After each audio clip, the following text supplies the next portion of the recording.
안녕하십니까. 단국대학교 권역외상센터에서 근무하고 있습니다. 저는 어제 아침 8시부터 오늘 아침 8시까지 뜬 눈으로 24시간 당직을 서고 이 자리에 섰습니다.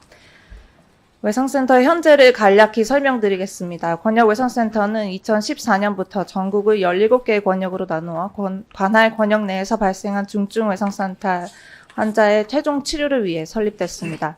24시간 당직 월 10회, 36시간 연속 근무의 극한 노동 강도, 초단위의 대량 출혈을 쏟으며 온몸이 부서진 채 실려오는 중증 환자들, 열정과 사명감을 강요당하는 사회 분위기, 그럼에도 적자를 면할 수 없는 구조적 문제.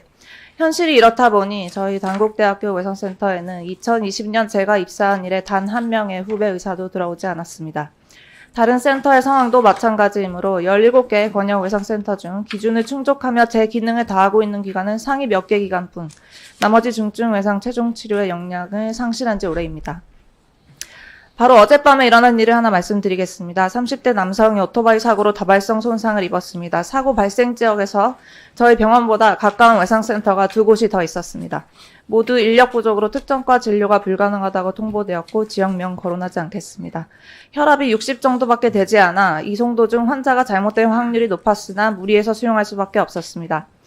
다행히 도착하자마자 응급수술을 해서 환자는 생존했지만 환자도 저도 매우 운이 좋았을 뿐입니다. 작년 한 해 대부분의 환자들은 그렇게 생존하지 못했기 때문입니다. 지난주 당직 때 발생한 일을 하나 더 말씀드리겠습니다. 저희 센터에서 200km 넘게 떨어진 곳에서 외상성 심정지 환자의 전원 의뢰 전화가 왔습니다. 구급차로 달려도 3시간 넘게 걸리는 곳이고 여러분이 알고 계시는 닥터 헬기는 일몰 후에는 뜨지 않습니다. 이 역시 인력 부족 때문입니다. 그곳과 저희 병원 사이에는 외상센터 4곳이 더 있었습니다. 지역명 특정하지 않겠습니다. 이 환자가 살아서 저희 병원에 도착할 방법은 없었습니다. 수용 못했고 어디에서 사망했을지 모르겠습니다. 이런 일은 이제 더 이상 기사화되지도 않습니다. 의정 사태가 촉발된 2024년 2월부터 최대 10,000명의 환자들이 붕괴된 응급의료 체계로 인해 초과 사망했을 것으로 추정됩니다. 초과 사망이라는 말은 충분히 살릴 수 있었지만 살리지 못했다는 뜻입니다.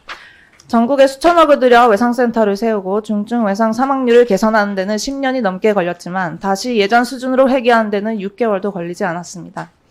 현 정부의 의료개혁과 뒤이은 의료인 처단 계엄령은 자리를 지키던 필수 의료 의사를 내쫓았고 지방 의료 붕괴는 더 가속화시켰습니다. 저는 이를 현장에서 목격한 산 증인입니다. 문제는 여기에서 끝나지 않습니다. 최근 1, 2년간 국내 필수 의료인들을 병원 밖으로 내몬 결정적 요인은 의료 과실에 대한 형사 처벌과 과도한 민사 배상액입니다. 의료진의 고의나 중과실이 없을 시 형사 책임 면책이나 민사 배상액의 상한 설정이 절실하나 최근 의료개혁 특위에서 모두 없던 일이 되었습니다. 살리려고 시행한 기관 내 삽관 수뢰 수가는 47,000원인데 기관 삽관 후 사고에 대한 배상액은 5억입니다. 어떤 수술의 생존율이 99%라고 판사가 못 박으면 살리지 못한 의사는 상해를 입힌 자와 똑같은 범죄자 취급을 받습니다.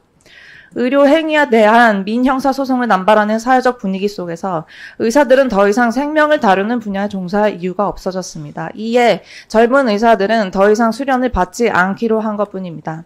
저수가로 온 국민이 건강보험의 혜택을 받는 특수한 환경을 고려할 때 보상 책임은 국가가 지고 보험료 또한 전적으로 국가가 부담하는 것이 마땅하나 이에 대한 사회적 논의가 해당 법조항 개정과 실질적인 시행에까지 이르려면 아주 오랜 시일이 걸릴 것으로 판단됩니다. 따라서 오늘 논의와 별개로 마련을 부탁드리고 싶은 것은 전공의 의료소송 면책 특례 조항입니다. 전공의는 피교육자 신분으로 병원 내에서 이들이 행하는 모든 의료 행위는 교수, 즉 전문의의 체계적인 교육과 관리 감독 하에 이루어져야 합니다. 수련생이자 교육생인 이들이 단독으로 법적 책임을 져야 할 어떠한 이유도 없는 것입니다. 그럼에도 최근 전연차 전공의가 혼자 배상 책임을 지거나 형사 처벌되는 판례가 나오고 있습니다. 그동안 전공의들은 제자가 아닌 최저 시급도 받지 못하는 노동법의 사각지대에서 저수가 구조를 보상하기 위한 대형 병원들의 부속품 취급을 받아왔습니다.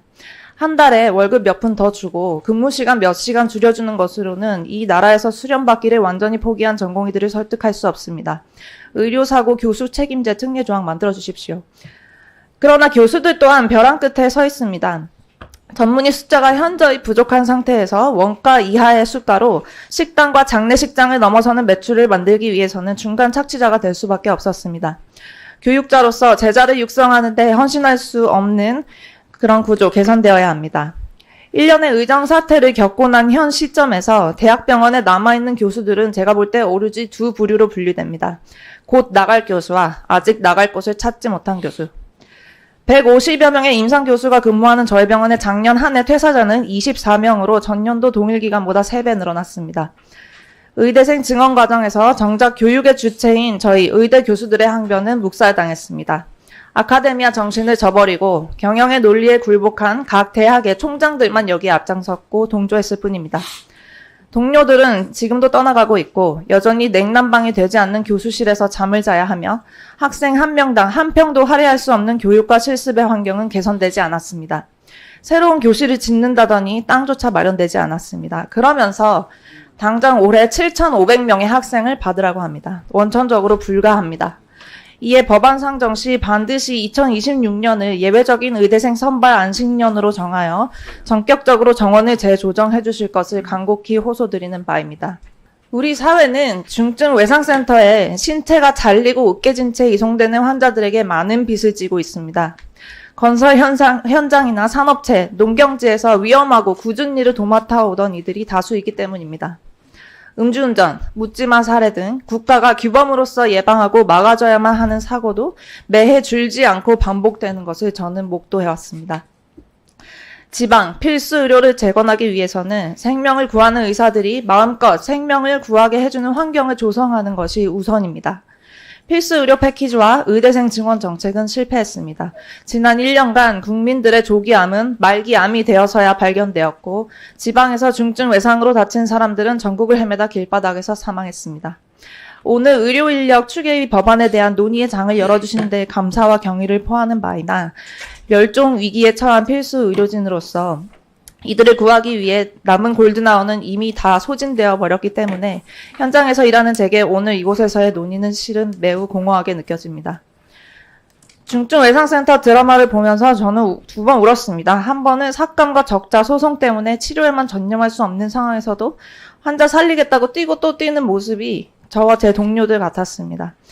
또 한 번은 백강혁이 제자를 키우는 모습을 보고 울었습니다. 내가 스승님으로부터 배운 소중한 생명이라는 가치, 저는 이제 더 이상 전해줄 사람이 없기 때문입니다. 이제는 이 땅에서 바이탈과 수련을 받는다는 것은 미친 짓이 되어버려서 더 이상 어린 의사들에게 수련을 권할 수조차 없게 되었습니다. 그럼에도 불구하고 저는 계속해서 외상센터로 실려올 단 한 명의 생명이라도 놓치지 않기 위해 향후 본 추계위원회를 비롯한 각종 현안 의결의 자리에서 과반 이상의 현장의 목소리가 제대로 반영될 수 있게 되길 정말 마지막으로 희망해 봅니다. 지난 1년간 우리는 많은 피를 흘렸습니다. 더 이상 무고한 죽음은 없어야 합니다. 생명을 구하는 의사들이 마음껏 생명을 구하게 해주시고 선의를 가지고 최선을 다한 진료의 결과가 좋지 않더라도 처벌받지 않게 해주시고 그렇게 함으로써 생명을 살리는 의사가 점점 많아지고 이 땅의 어린 새싹들이 그러한 의사가 되기를 꿈꾸고 희망하게 만드는 것, 이것이 진정한 의료개혁임을 제발 기억해 주십시오. 경청해 주셔서 감사합니다.